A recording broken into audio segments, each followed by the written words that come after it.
So you want to learn how to survive the zombie apocalypse? Well, you come to the wrong fucking place. Warning, this video is for entertainment purposes only. Do not take anything in this video as actual guidelines for survival in the zombie apocalypse. Enjoy. In honor of one of my favorite shows returning, The Walking Dead. And seeing as there's so many movies and TV shows that have zombies walking around in them, I figured I would teach you how to survive the zombie apocalypse, if it were ever to happen. You know, just in case if it does, you know, maybe it might not. You never know. So with these 10 easy steps, you should be able to survive and not die. Starting with rule number 10. Everybody come and play. Throw every last care away. Let's go to the mall today.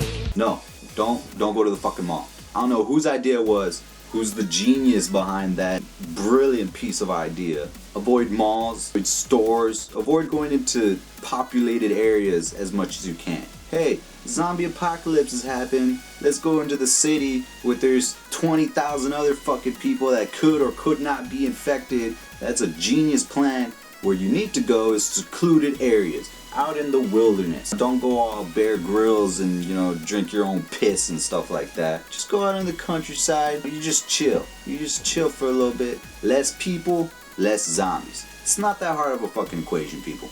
Now, you may not always be able to stay in one spot. You are going to have to move from place to place. Because, hey, you know, zombies fucking show up at your front doorstep and they're bringing their 20, 30 buddies. This ain't no fucking party. Get the fuck out. So this brings us to rule number 9.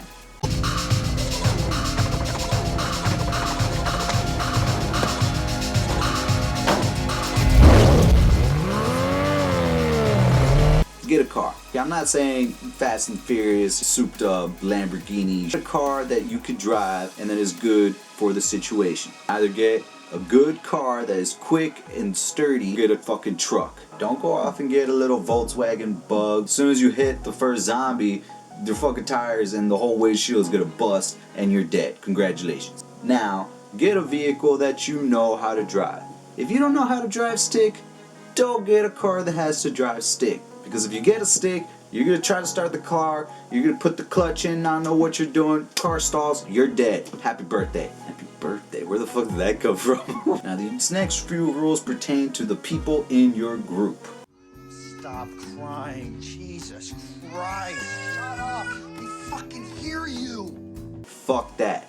No babies. They offer nothing to the group at all. All they do is fucking cry, poop, and eat. Sirens to all the zombies out there. Hey, come and eat me. Try to avoid babies as long as you can. If you already have a baby and you know you've already gotten attached, you know you already gave them a name and stuff, and you know I guess you could keep them. Just make sure that you know they know how to shoot a gun before they can crawl, before they can walk. They gotta learn how to protect themselves.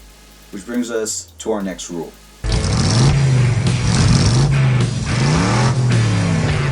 This rule refers to not actual fat chicks, but pregnant chicks. You do not want a pregnant chick in your group. Maybe from the point where they get pregnant to, like, let's say about 5-6 months, they're still good, they're holding their own weight, but then after that point, and to the time that they give birth, is all downhill from there. They get slow, they're bulky. I'm sorry, I didn't mean to say that. After 9 months, they bring a freaking kid, and there we go. On our other rule, no babies. So if when the zombie apocalypse starts and there's no pregnant chick in your group, try to keep it that way for as long as possible. This rule has a sub-rule, and all you guys are not gonna like this. No sex. Well, you know, if you really need to have sex, and I know that's like a big thing. There's nobody watching the pharmacy or, you know, the gas stations. You just pop in there, you grab a couple condoms, you know, morning after pill. But if you're the dumbass that gets the chick pregnant, you're gonna have to take care of that chick and the baby. Don't try to walk away and be like, latest bitch. Remember, avoid pregnant chicks and babies as long as you can. These past few rules have been about how to survive, not so much about protecting themselves. That brings us to our next rule. Thug life. Get a gun. It's as simple as that. I think that is the one universal rule that everybody knows. get a gun. You're not going to survive very long with, your pocket knife running around. No, you're going to die. You're going to be the first one to die. As to what type of gun, there are you guys that know guns and are familiar with guns and have used them. Power to you, you know what you're doing. There's one that you're familiar with and that is easy to use. Or, just the first one that you find. That's good too. Now, with guns, there are rules, even today. And this next rule is a very important one that we all must know. Oh, mother damn, she just shot at you with her eyes closed, Spoon. Hey! Did you just shoot at me with your eyes closed? Know how to use the gun. Don't get an assault submachine minigun thing thinking you're a badass and you don't know what the fuck you're doing with it. Get a gun that you feel comfortable with using, and basically that'll, get the job done. For all you beginners out there, I would say the best gun for you to use to do the maximum damage will be the shotgun. Okay, that motherfucker, you don't need to aim. You just point in the general direction of where those zombies are at, pull the trigger, and I guarantee you'll at least get 2 headshots. Now guns, although they may be your primary weapon, you run out of ammo, they get dirty and they get jammed, so you're gonna need a backup plan. Which brings us to our next rule. I am someone else. I am something else. Now, before you guys take this seriously, I'm not saying go to your local bow and arrow store and ask them for their most badass bow and arrows so you can start training in the backyard thinking you're the Green Arrow or Hawkeye. And if you know how to use a bow and arrow, and I know some guys who know how to use a bow and arrow, power to you. But if you don't, I'm talking about, melee weapons. You got your knife, you got a baseball bat, something other than your gun that you could use to whoop zombies' ass. And I'm not talking about, your secondary is your lucky pocket knife that you've had for 20 years. No. Because in order to use that, you gotta be like kissing distance from that freaking zombie. I don't know what you're into. If that gets you going, teach his own, I don't judge. I like something that keeps them a little bit farther away from me. You could always grab one of these motherfuckers and bash that bitch in the face. There's a reason cops use these, because they're effective.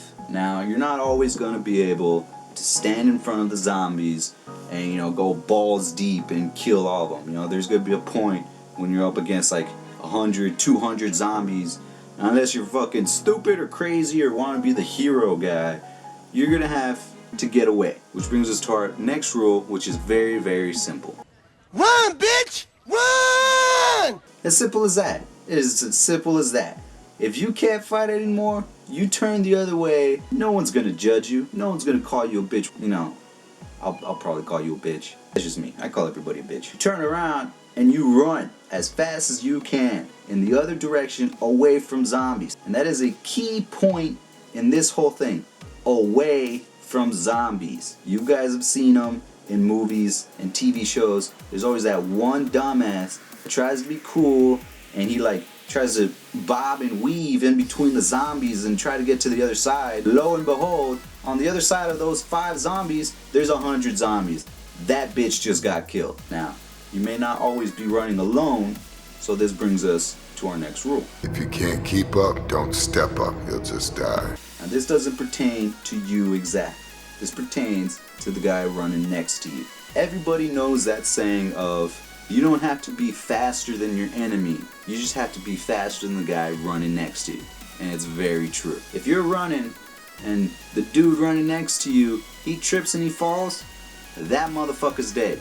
You leave his ass behind and you keep running. If he's stupid enough to trip and fall on like a rock or a root that's sticking out of the ground and he didn't see that, he deserves to get eaten. And I know a lot of you are going to be saying, oh, I would never do that. I would go back and help. I'm not saying that I would never go back and help. If, let's say, the zombies were like a football field behind us, then, maybe, yeah. I would consider it. Maybe going back. I would clarify before we started running. I'd tell them, hey, buddy, just to let you know, if we're running and you fall, you better get your ass up quick. Because if you don't, I might leave you behind. So no hard feelings. Like I said, I know a lot of you can be all like, oh, this guy is a jackass because he would leave somebody behind. I would like to say that too and be able to say, hey, I would go back. I would go back for somebody. But, in the heat of the moment, you know, we all know. We all know. You'd leave. You would all do it. Just be honest. Come on. There's no shame. I won't judge you. Asshole. Now, with all these rules that I've given you, there is one rule that is more important than all of the rules I've told you. And that is... Be prepared. Yes, our teeth and ambitions are bared. Be prepared. Be prepared at all times, starting right now. Before the video is even done, you should have been prepared 5 minutes ago. Be prepared at all times, because as scientists have proven, the zombie apocalypse will happen any day now. Could be today, could be tomorrow, could be in a couple years. You don't know. It may not even be in your lifetime, and people are just gonna think you're crazy. But it is happening, people, at one point or another. So what must you do? Be prepared at all times. Be ready for the fact that everyone around you could potentially be a zombie. So the next time, you know, you're in class and you see your classmate, he's just sitting there looking off into the distance, drool running down his mouth, got a dead look in his eyes, you hear his stomach rumbling and grumbling, makes weird noises every once in a while. He could just be high. You know, he's probably just high, smoking too much. But if you don't smell weed on him, he could be turning into a zombie. There's always that 50-50 chance. Why do you think the stoners always survive? Because the zombies in them are very much alike. Just make sure you keep an eye on him, because if he starts, you know, looking weird and sniffing the person next to him, get our old friend here and you bash him in the face. Don't really do that though. You'll probably get in trouble. Get the cops called on you. Just, you know, just hold off a second. If he eats that person, then you'll know, and then, you know, you can smash him in the face, but not before. You know, he's just being weird, then, you know, you're going to jail. Gotta put this back. There we go. So, with these 10 simple rules that I have just given you, foolproof zombie apocalypse survival rules, you can be sure that you will survive for like about 2 weeks. I'll give you like 2 weeks. Because let's be honest, I said absolutely nothing about like shelter or food or water or any of that. So if you follow these rules only, you're more than likely gonna die. But it'll be a good, solid 2 weeks. So now that you know these rules, when the zombie apocalypse happens, I hope to see each and every one of you on the front lines whooping zombie ass. As for me, you know, I'll be in the back by the tents, drinking a soda, you know, hiding, because, you know, zombies out there. Fuck that. So I hope this video has been very educational for you. Happy hunting, and I'll see y'all later.